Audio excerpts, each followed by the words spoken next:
The law of definite proportion, जो इससे just पहले अभी हमने उसी का सवाल किया था, is not applicable to nitrogen oxide. देखिए नाइट्रोजन ऑक्साइड एक बहुत कॉमन टर्म है।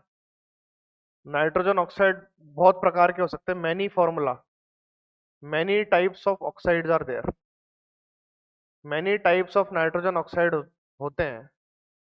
ठीक है, नाइट्रोजन ऑक्साइड्स के कई प्रकार होते हैं, और इसीलिए आप देखेंगे कि आप लॉ ऑफ डेफिनेट प्रोपोर्शन नहीं लिख सकते, क्योंकि लॉ ऑफ डेफिनेट प्रोपोर्शन तो एक फिक्स कंपाउंड के लिए होता है जिसका फॉर्मूला भी फिक्स होता है। एग्जांपल के तौर पे N2O है, जिसको नाइट्रस ऑक्साइड बोलेंगे, नाइट्रस ऑक्साइड N2O। इसी प्रकार से NO होता है, NO को बोलेंगे नाइट्रिक ऑक्साइड। ठीक है ना, NO को बोलेंगे नाइट्रिक ऑक्साइड। ठीक है, इसी प्रकार से और भी होते हैं, N2O3 है, N2O N2O3 है, फिर आप NO2 ले लो, कोई दिक्कत नहीं, NO2 ले लो, nitrogen dioxide. There are many others. ठीक है ना, बच्चों को आप कई सारे ऑक्साइड लिखकर दिखा सकते हैं। देखिए इन तीनों ऑक्साइड्स में क्या फर्क है, इन तीनों के फॉर्मूला अलग अलग है। फॉर्मूला अलग अलग है तो नाइट्रोजन ऑक्सीजन का परसेंटेज कंपोजिशन बदलता जा रहा है। ठीक है ना, अब देखिए बिकॉज पूछ रहा है क्यों ऐसा हो रहा है, because nitrogen atomic weight is not constant. देखिए नाइट्रोजन का एटॉमिक वेट तो कांस्टेंट होता है, 14 होता है, तो ये ऑप्शन गलत है।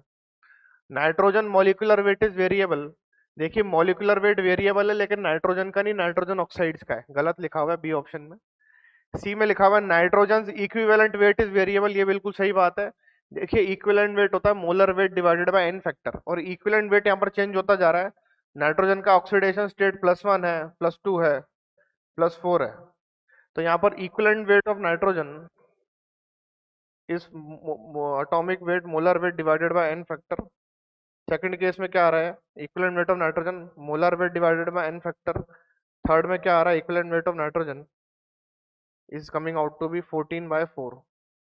मैं कहना चाहूंगा सभी में इक्विवेलेंट वेट अलग अलग आ रहा है, इसलिए मेरा आंसर ये है, एक कारण है, ये एक कारण है बेसिकली। कारण जो ऑप्शन सी में लिखा हुआ है ना, वो एक्चुअल में दूसरा ही तरीका है ये बताने का कि फॉर्मूले अलग अलग है।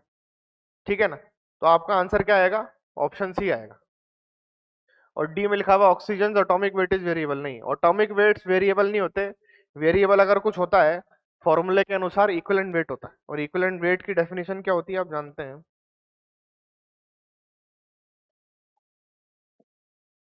ठीक है ना, E for equivalent weight, equivalent weight, equivalent weight E is equal to molar weight m divided by n factor, valency factor n factor.